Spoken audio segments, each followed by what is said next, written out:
We tried to cover many aspects of Tagore's work, but even after these 2 days, after very enriching, enlightening, informative talks by our speakers, I'm sure we need to visit areas of his work. Tagore the playwright, the actor, and much more.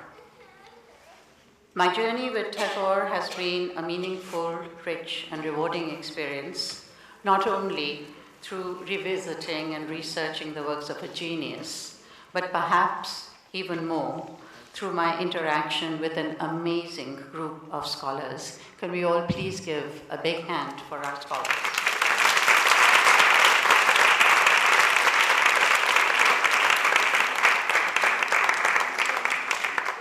And now I'd like to invite Dr. Uma Dasgupta to give the closing remarks. Dr. Dasgupta, based in Kolkata, is an internationally recognized historian and biographer, a much sought-after Tagore scholar. She is highly respected for her sensitive and in-depth research.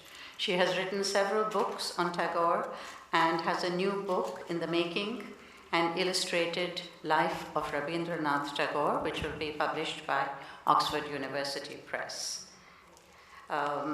Just lately, Uma Dasgupta has participated in Tagore programs in London, Edinburgh, and Glasgow, and we are delighted she's here with us to give us the closing remarks celebrating Tagore, his global relevance. Dr. Uma Dasgupta.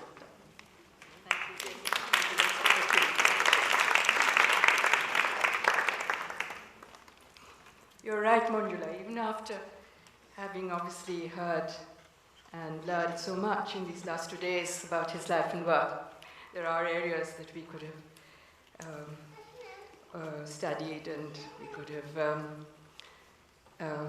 included, but there is never any end to Rabindranath's. There is never any end to our longing to understand Rabindranath more and more. But as we end this celebration, I guess I should be answering trying to answer an oft-asked question in this year of celebrating the 150th anniversary of his life, as to what is the utility of celebrating somebody's centenary or 150th anniversary with such pomp and ceremony. What does one hope to gain by celebrating these events? My answer is this, that whenever times change, values change, a crisis of civilization occurs, whenever a new order emerges, the old ideals therefore need to be re-examined and remembered so that we find some anchor in the continuity of human civilization. Having said this, I have a personal confession to make. A re-examination of old ideals requires much more involvement with that area of study and thought than I have either done myself or that I feel capable of doing. Hence, my own statement about the need for a re-examination of old ideals sounds feeble in what I have been able to do. However true and sound its need must be to life experience in general. All I'm able to do is to bring a very few of my personal responses to Rabindranath as I've studied his ideas on the making of Santiniketan, Sriniketan, Visva-Bharati, and been deeply moved by. Some of that hopefully went into the life sketch I did at the start of the celebration here. The other thing I should do in this presentation, and indeed that is part of Manjula Kumar's request, is to bring news to this forum of some of the other celebrations that have taken place in this 150th year of Rabindranath's birth anniversary. But with this our own celebration here over the last 2 days, I'm fortunately able to do more than what I had set out to do. And I can do this by sharing what each of the presenters what each of the presenters have brought, indeed thought too, but brought to us in these 2 days. And this is where Rabindranath comes in most relevantly, in my understanding, in the way his ideals have got transformed into something that feels very real through our personal responses to him. And to me, this is much more important than a global relevance. To be honest, I don't even quite understand what a global relevance is, beyond, of course, what we all wish to think about how the world can be a better place, and how Rabindranath's ideas can obviously contribute to that. So the individual response, the personal response to me is more significant. And Rabindranath, in my own experience of reading him, was often writing that he believed in the individual more than in the institution.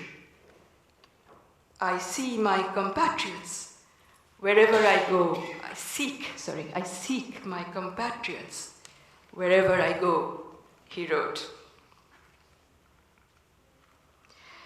The presenters here have been few in number, and I include in this the introductions by Anandaru Prai and Manjula Kumar, and indeed Manjula's commentaries throughout as she conducted the program each day. But all of these individuals gave us something that they themselves experienced in Rabindranath's ideas, be it through poetry, thought, music and dance, be it through art history and the history of his educational experiments, be it through association with the Santiniketan environment. I was struck by an expression used by Shormila Roy Pomo when sharing her own years of growing up in Santiniketan. This was her expression that she is accompanied by, I repeat, accompanied by some of the art education, some of the ideas of art education, of nature, of her growing up in Santiniketan, of her being taught in Santiniketan. This is a significant response, and this in spite of the fact, she told us, of living elsewhere, living far away from Santiniketan for several years now. This is a significant response to Rabindranath's ideals, and she has clearly re-examined those ideals in her life as it proceeded elsewhere, far away from Santiniketan. I'm deeply moved by William Radich's reflection about the fragility of poetry as he sees the things that surround our life, the monuments to power, as he put it, and by his inner resolution of that reflection. After all, everything dies, William said during his talk yesterday, so why worry about the fragility of poetry? William is himself a poet, as we all know by now, and his response over long years to Rabindranath has been in creating new poetry by translating Rabindranath. Remarkably, he started as a young person.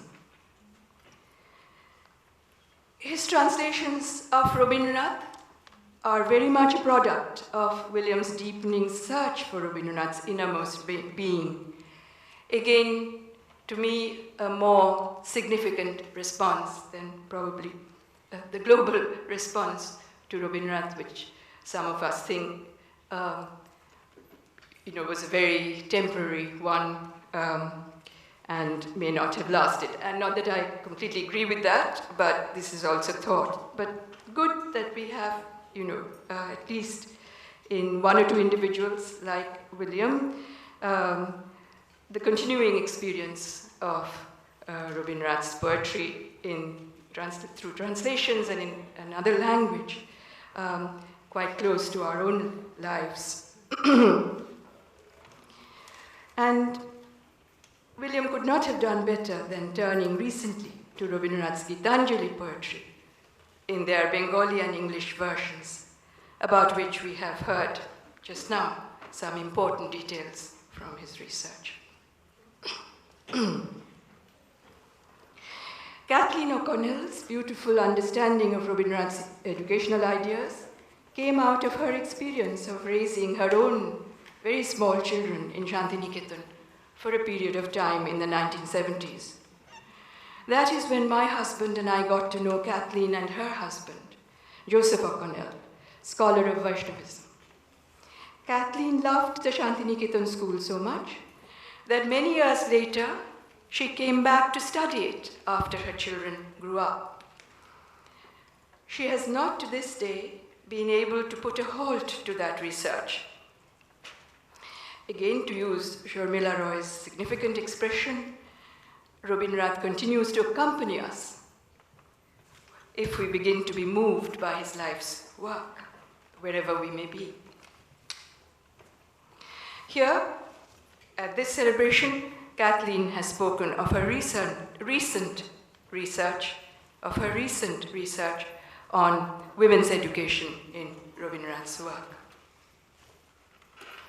Continuing with our experience of the celebrations over the last 2 days, we have seen how the dancers have brought to us Rabindranath's thought in vital forms of expression. As they choreograph him, teacher and students, as the Mayur Company Ensemble has very ably demonstrated. The ensemble's leader, Shukanna Tagore Mukherjee, brings her own closely felt experience of the Santiniketan way of life to her dance choreography. The dancer Sharmila Sharma has been experiencing Rabindranath more recently. Sharmila and I were coming together from the airport here after Anandarup so kindly received us.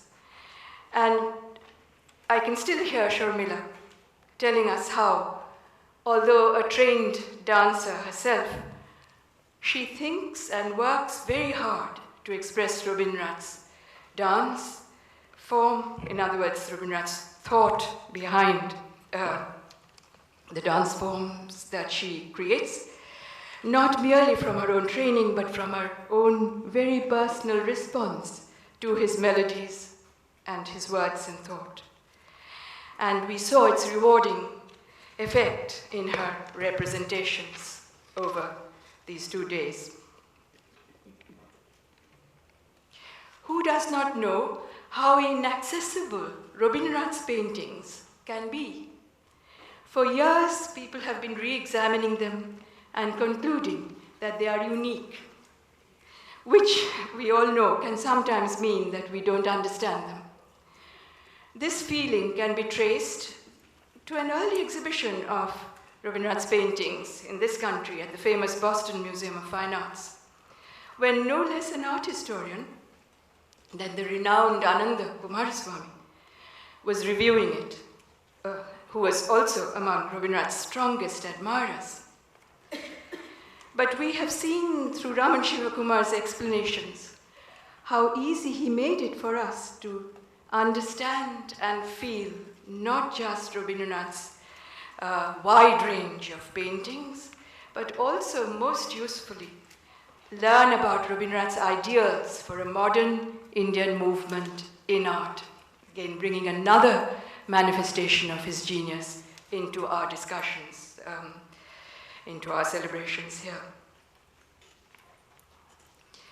As for Udayanaran Singh's work, it is most interesting and lively to move with him, with Uday, as he experiences Santiniketan, to which he is in some ways new, having lived for most of his career elsewhere. We can feel Uday's enjoyment and fascination for Rabindranath as a man for all seasons, to use his own phrase, Uday's own phrase, with which we can all agree.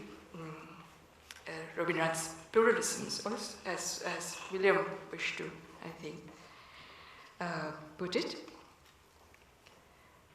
After sharing with you my own rich experience of these presentations in all their variety, befitting Rabindranath's life and creativity, even if we left out some areas, Manjula said, his dance dramas, and I would say, very importantly, Rabindranath's discourse with Gandhi, very, very important to his life.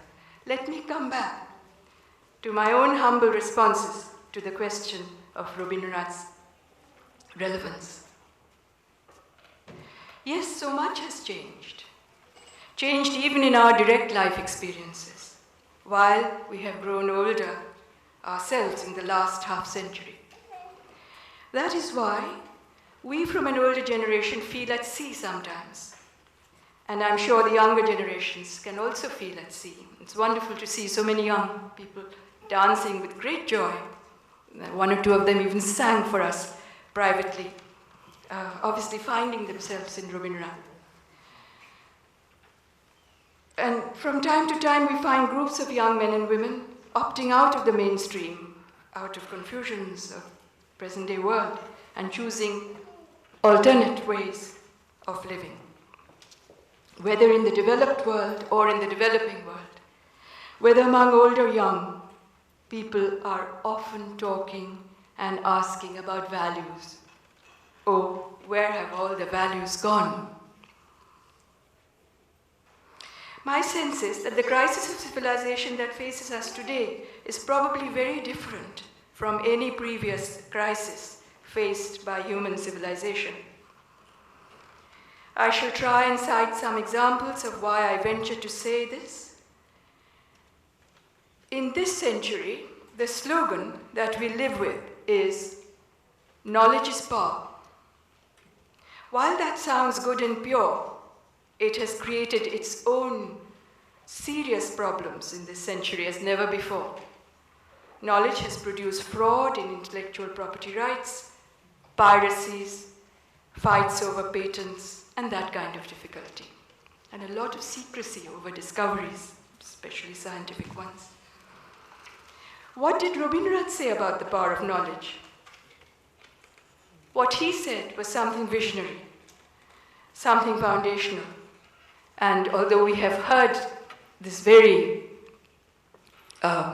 saying of Rabindranath's more than once over the last 2 days, but I will say it again. Quote, "We may become powerful by knowledge, but we attain fullness by sympathy." He added, "The highest education is that which does not merely give us information, but makes our life in harmony with all existence." He was aware that such a thesis was not conducive to the educational thrust of his times in his own country. The newly English-educated Indian elite were then set on an education that provided them with government jobs. Rabindranath wrote, quote, "For us in modern India, the colonial education was applied only to turning out clerks, lawyers, doctors, magistrates, munsifs, and policemen, which were the few favorite professions of the gentle folk, and did not reach the farmer, the oil grinder, the potter, etc. But I confess," he added, "I have my faith in higher ideals." Unquote. That is the kind of caution or anchor we need for ourselves as we move with the excesses of our times. And in that sense, I consider very relevant. I have been fortunate to find how that statement, "We may become powerful by knowledge, but we attain fullness by sympathy," appeals even today, after these 100+ years since Rabindranath wrote it and taught it. When I presented a talk based on that very excerpt at one such celebration of his 150th anniversary, hosted last autumn by a group of universities in the Los Angeles area, a lady came up to me for a transcript of that excerpt so that she could share it, she said, with her teenaged grandson. Her response brought home to me the appeal of distant but civilizational ideals. Rabindranath's iteration of a higher idea was directly experienced by this lady as she listened and got a grasp of what was being said. What a gain for her, I thought. What a gain for civilization, and what a gain for Rabindranath.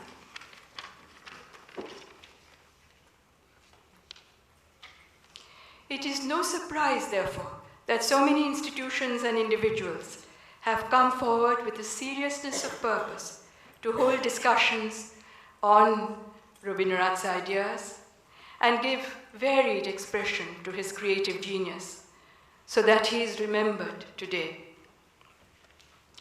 They have done it as if to collectively make the point that it would be unjust not to remember him. These events have been held or are being planned to be held the world over, independently of one another, and yet almost as if they are all connected.